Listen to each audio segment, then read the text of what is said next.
Good morning friends, welcome to my channel government Gyan. इस video में हम लोग आज के टॉप करंट अफेयर्स देखेंगे जो कि कॉम्पिटेटिव एग्जाम्स में पूछे जा सकते हैं। और साथ ही साथ हर एक क्वेश्चन में जो भी इंपॉर्टेंट टॉपिक्स कॉम्पिटेटिव एग्जाम्स में पूछे जाते हैं उसे भी समझते हुए हम चलेंगे। तो बिना किसी टाइम वेस्टिंग के आज की करंट अफेयर्स स्टार्ट करते हैं। तो आज है 30 अप्रैल और आज का पहला क्वेश्चन दिया हुआ है, भारत अर्थ मूवर्स लिमिटेड के CMD पद पर किसे नियुक्त किया गया। ऑप्शन दिया हुआ है अमित बनर्जी, सुरेश मान, गगननाथ सिंह, इनमें से कोई नहीं।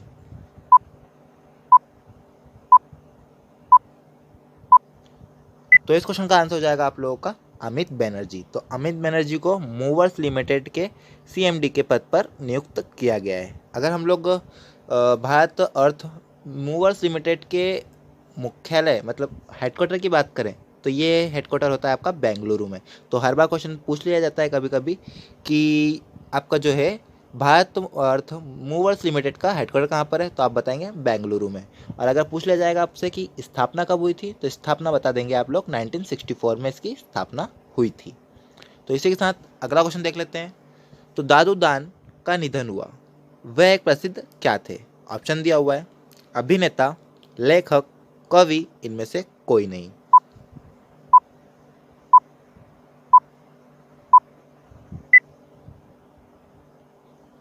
तो इस क्वेश्चन का आंसर हो जाएगा आप लोगों का कवि। तो दादूदान जी जो जिनका निधन हुआ है वह एक प्रसिद्ध कवि थे और इन्हें 2021 में पद्मश्री से भी सम्मानित किया जा चुका है।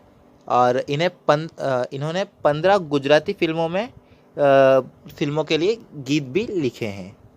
ठीक, तो एक इम्पोर्टेंट पॉइंट इसमें यह बन जाता है कि इन्हें जो है कवि दाद के नाम से भी पहचाना जाता था। तो क्वेश्चन ये भी बन सकता है कि कवि दाद के नाम से किसे पहचाना जाता था, तो आपको बताना है दादूदान जी को पहचाना जाता था। क्वेश्चन दिया हुआ है, राष्ट्रीय कमोडिटी एंड डेरिवेटिव्स एक्सचेंज के नए MD और CEO पद पर किसे नियुक्त किया गया।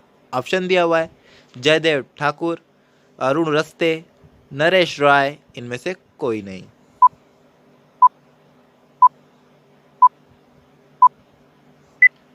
तो इस क्वेश्चन का आंसर हो जाएगा आप लोगों का अरुण रस्ते। तो अरुण रस्ते जी को राष्ट्रीय कमोडिटी एंड डेरिवेटिव एक्सचेंज का CEO नियुक्त किया गया है।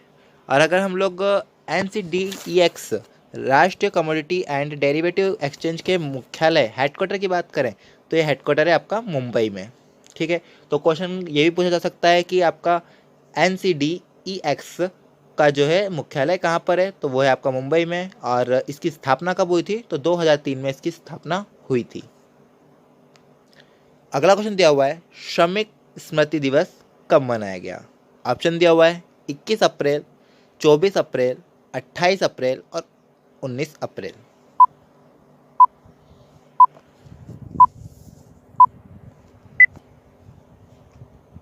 तो इस क्वेश्चन का आंसर हो जाएगा आपका 28 अप्रैल। तो 28 अप्रैल को जो है श्रमिक स्मृति दिवस मनाया गया।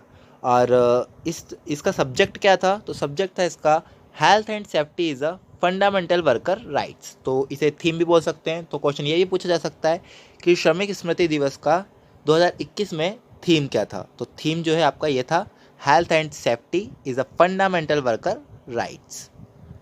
तो इसी के साथ क्वेश्चन दिया हुआ है, फोर्ब्स इंडिया की अरबपति सूची में किस भारतीय को शामिल किया गया है।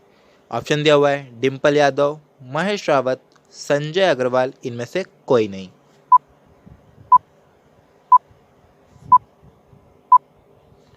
तो इस क्वेश्चन का आंसर हो जाएगा आप लोगों का संजय अग्रवाल। तो फोर्ब्स इंडिया की अरबपति सूची में संजय अग्रवाल जी को शामिल किया गया है। अगला क्वेश्चन दिया हुआ है, अफगानिस्तान क्रिकेट बोर्ड के नए मुख्य कार्यकारी अधिकारी कौन बने हैं। ऑप्शन दिया हुआ है याकूब खान अलवी, हामिद शिनवारी, प्रवेश अख्तर, इनमें से कोई नहीं।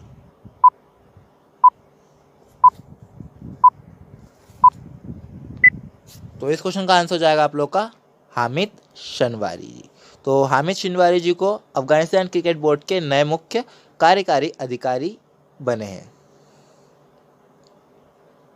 अगला क्वेश्चन देख लेते हैं। तो अगला क्वेश्चन दिया हुआ है, one day for safety and health act work कब मनाया गया। ऑप्शन दिया हुआ है 17 अप्रैल, 28 अप्रैल, 25 अप्रैल और इनमें से कोई नहीं।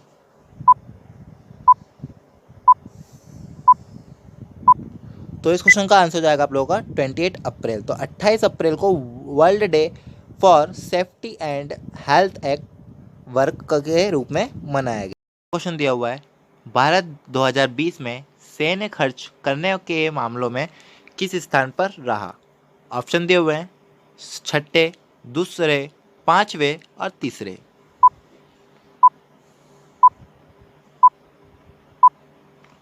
तो इस क्वेश्चन का आंसर हो जाएगा आप लोगों का तीसरे। तो भारत 2020 में सैन्य खर्च करने के मामलों में तीसरे स्थान पर रहा है।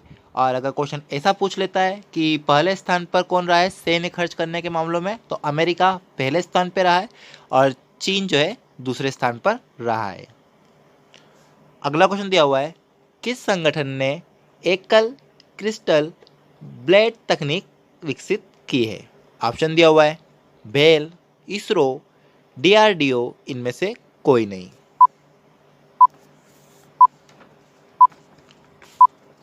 तो इस क्वेश्चन का आंसर हो जाएगा आप लोगों का डीआरडीओ। तो डीआरडीओ ने एकल क्रिस्टल ब्लेड तकनीक विकसित की है। अगर हम लोग डीआरडीओ की बात करें तो डीआरडीओ के जो वर्तमान अध्यक्ष है वो है जी सतीश रेड्डी जी। और अगर क्वेश्चन ये पूछ लेता है कि डीआरडीओ का हेडक्वार्टर किधर है, तो डीआरडीओ का हेडक्वार्टर है आपका नई दिल्ली में। और डीआरडीओ की स्थापना कब हुई थी? तो डीआरडीओ की स्थापना हुई थी आप लोगों की 1958 में। और अगर पूछ लिया जाए आपसे कि हेडक्वार्टर, तो हेडक्वार्टर बता चुका हूँ नई दिल्ली में। ठीक है, इसी के साथ आज के टॉप करंट अफेयर्स कंप्लीट होते हैं जो कि कॉम्पिटिटिव एग्जाम से पूछे जा सकते हैं। और इस वीडियो का जो भी पीडीएफ है वो आपको मिलेगा हमारे टेलीग्राम चैनल पर, जिसका लिंक मैंने डिस्क्रिप्शन में दे दिया है। और अगर वीडियो अच्छा लगा हो तो प्लीज़ लाइक करना और डेली करंट अफेयर्स के लिए हमारे चैनल को सब्सक्राइब करें। Thank you for watching.